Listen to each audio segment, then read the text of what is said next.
Mga dapat isaalang-alang sa pagbili ng lupa: una, lokasyon. Huwag bumili ng lupa nang hindi iniisip ang lokasyon. Mahalaga kung malapit ba ito sa kalsada, paaralan, ospital, palengke o trabaho mo. Iwasan ang mga lugar na laging binabaha o may kasaysayan ng landslide. Kung pangnegosyo, siguraduhin na may sapat na tao o target market sa paligid.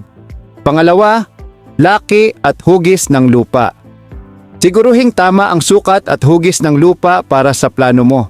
Mas mainam ang regular na hugis, square o rectangle, kaysa irregular na may mga sulok na hindi magagamit.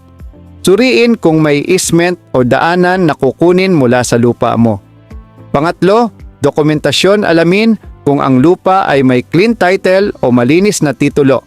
Ibig sabihin, wala itong kaso, utang o dispute sa ibang tao.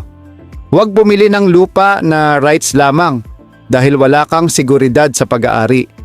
Siguruhing updated ang tax declaration at bayad ang amilyar para maiwasan ang penalties.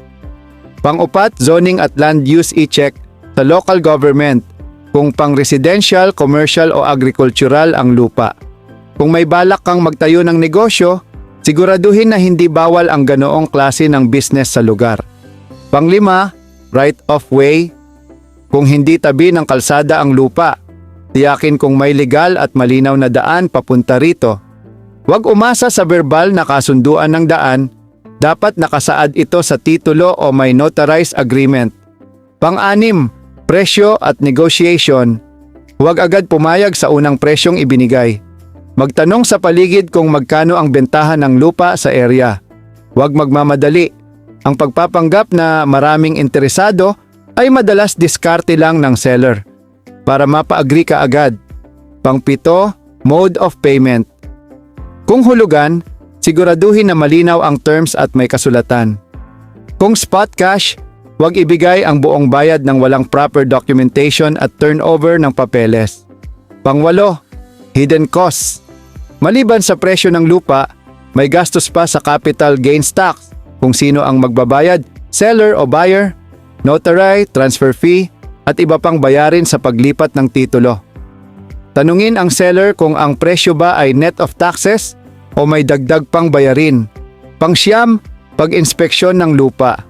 Huwag bumili ng hindi mo pa aktwal na nakikita ang lupa. Maraming nadadala sa magagandang pictures pero iba ang actual site.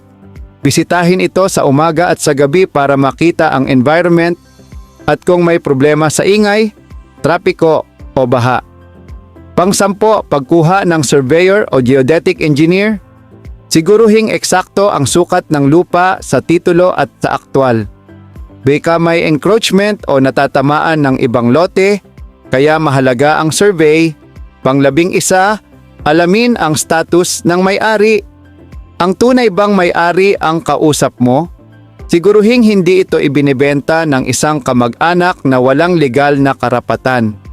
Kung maraming may-ari, heirs, siguraduhin na lahat sila pumirma sa bentahan. Panglabing-dalawa, huwag magmadali. Ang malaking transaksyon tulad ng pagbili ng lupa ay dapat pinag-iisipan ng mabuti. Maging mapanuri sa lahat ng aspeto para maiwasan ang problema sa hinaharap. Kung susundin mo ang mga ito, mas mataas ang tiyansa mong makabili ng lupa nang walang sakit ng ulo.